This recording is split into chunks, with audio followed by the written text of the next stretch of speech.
The Sunday night sex show on CKNW is an institution in Vancouver.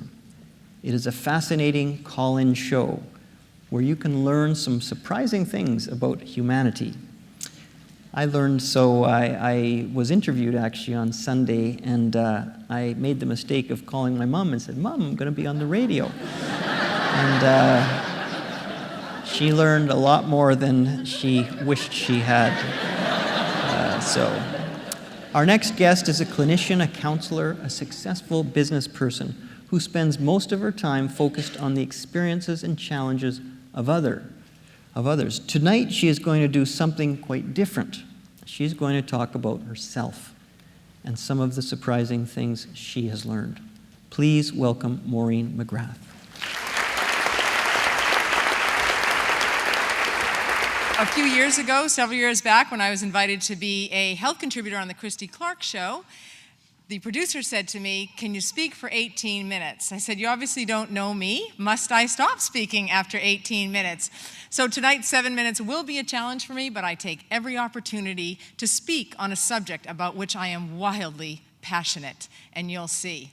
Every Sunday night, I take to the airwaves and I educate about sexual health, how it relates to overall health, making your relationships the best they can be. I go to the top medical journals to get my information because I want to get inside the minds of guys in particular. You can't figure them out, can you? Anyway, I also dispel some myths. So here we go. Is this safe sex or is this a stand-up guy? Not really sure, but let me tell you that the Viagra didn't kill him. It's a safe medication, and it was safe for him. So there you go, and he continues to stand up, and I have a lot of respect for that.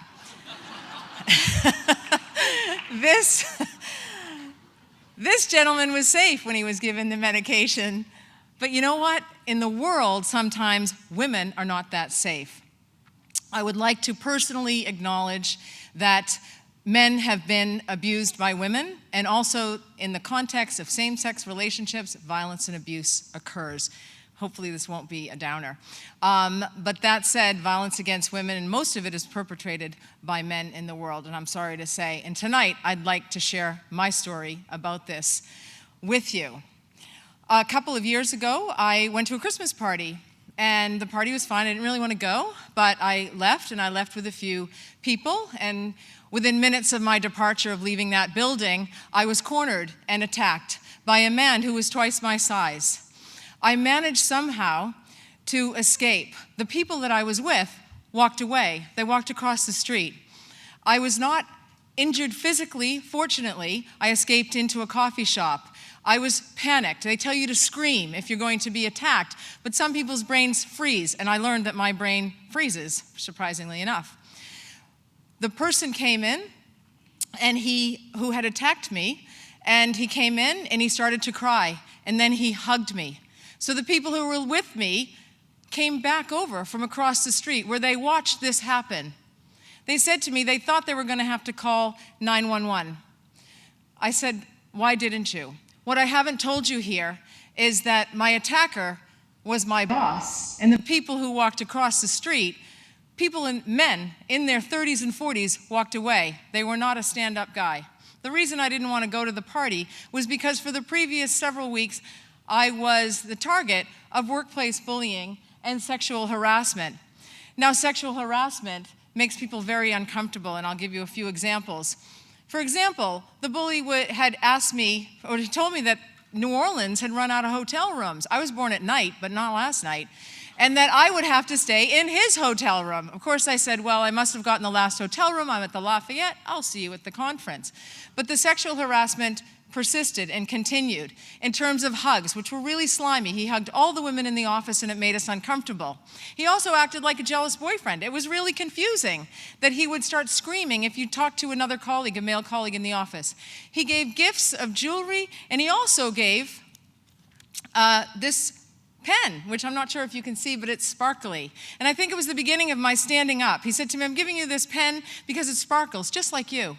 And I took that pen and I started to write the 86 incidents of abuse that he bestowed upon me over a 4-week period. He berated me, he belittled me, he screamed at me, he raged at me. It was abusive. A few people stood up. Vitamin D told me this man had a history. He abused other women. Special K resigned in honor of it, and the Big O, and I know what you're thinking, and that's not what it is, but anyway, the Big O validated our abuse, the abuse that occurred to the women. I would learn that 22 other women were abused by this man in a quasi environment of employment over about a 6-year, in quasi-employment over about a 6-year period. Everybody was the same. They were sunny, well-liked, productive, competent women, beautiful women. And everybody said the same about him. He was Dr. Jekyll and Mr. Hyde. Everybody got sick, including me. We had anxiety, heart palpitations, weight loss, hair loss, low sexual desire. Here comes the sex. One woman suicidal ideation. People turn to alcohol, drugs, and sex. I'm here to tell you that abuse of women is terrible and it needs to end. And I know you're thinking, I should not have worn that dress, and the dress I have on tonight is the dress I wore to the party. But believe me, this dress was no invitation. It was not the intention. This is how sick I became. I was very sick. I was very dark. This is not me. It's embarrassing. I'm going to end that video very quickly.